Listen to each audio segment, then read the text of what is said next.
Good evening. Oh. Got my microphone here. Good evening. Sunday evening. Oh, and what a fine evening it is. So I got yourself some news here. Let me pull this up on my desktop. Oh no, I can't do it. One second. Let me do my window. There we go. There we go. All right. So this is a little article. Coronavirus. The World Health Organization backflips on virus stance by condemning lockdowns. Condemning lockdowns. Not just not recommending them anymore, condemning them. What a backflip that is. What a time to be alive. The World Health Organization has backflipped on its original COVID-19 stance after calling the world leaders to stop locking down their countries and economies. In Trump's America, the science follows you, it looks like.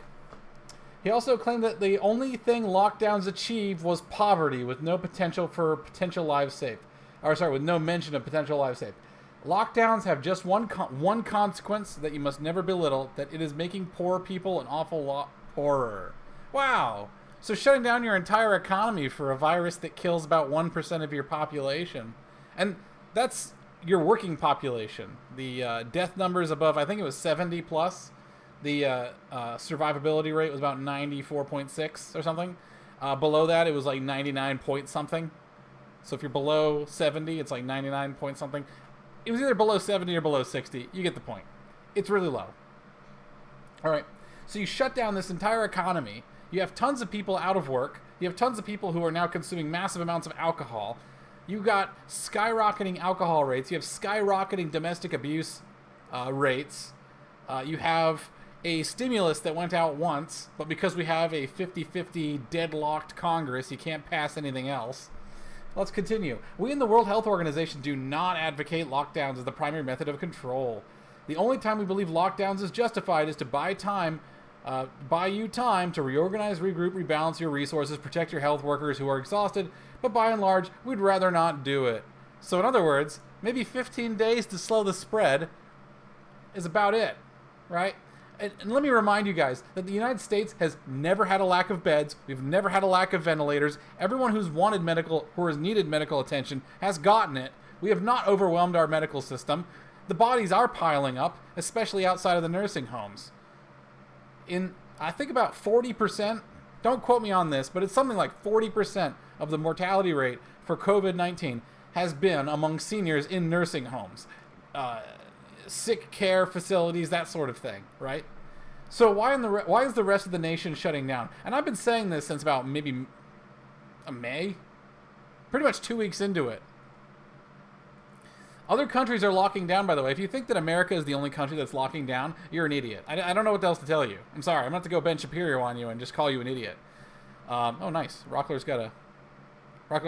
has a nice tongue and groove. This tongue and groove bit is more useful than any of the lockdowns that we've had so far. It's a complete farce.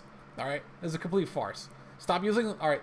And so, we really do appeal to all world leaders, stop using lockdown as your primary control method. Develop better systems for doing it, work together, and learn from each other. In other words, don't learn from us. We've been wrong constantly. The World Health Organization was the original organization that said that COVID couldn't transmit from human to human, which is explain how that you got more than one case, or more than a few cases. Like, how many bat soups did you guys order in Wuhan? Second off, saying that masks were ineffective. All right, I believe that was either the World Health Organization or was it CDC very early on, around the March time frame, said that masks were ineffective. Pushing back against global travel lockdowns. I mean, what else? Honestly, the World Health Organization is a joke. But when you have an opponent and when your opponent endorses your own position, that's very telling. That's very telling, okay? Go back to my face. It's extremely telling when your opponent starts endorsing your own positions. That's when you should pay attention. If I can get Fox News and CNN to actually agree on something, there's a pretty good chance that they're correct. That is factually correct. Okay? If they're disagreeing, there's like a 20% chance either way. I don't consider Fox News or CNN to be one better than the other. It's the same. I don't care. All right. Usually what I have to do is I have to use primary sources. I follow Jack Posobiec on Twitter. Tim Cast is great. There's tons of others. Oh my God. Shelby Talcott is great. Guys from the Daily Caller, they were on the ground with Kyle Rittenhouse at the time of the shootings. So that's outstanding coverage. These guys chase riots like storm chasers chase storms. It's really something. It's like Twister, but for riots. So, yeah, you've completely blown your economy. You continue to blow your economy. You continue to screw people over. Small businesses are being hurt the most. People who are already on the brink are being hurt.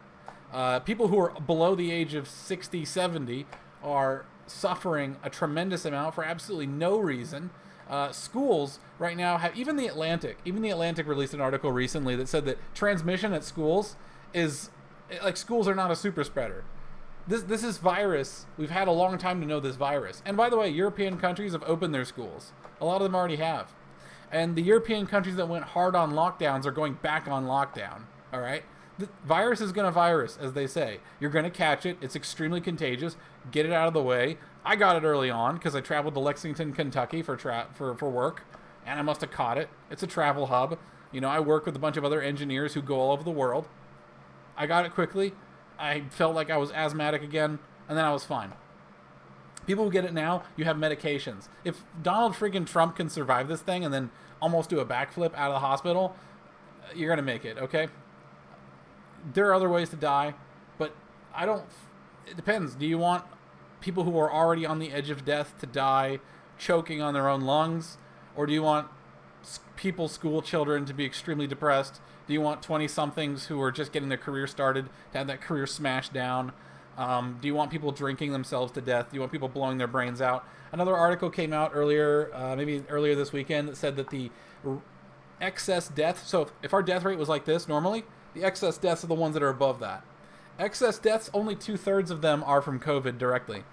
The fastest growing cause of death, or the fastest growing death rate, is outside of COVID, which means that this virus and the way we're responding to it is 50% as bad and getting worse than the actual virus itself.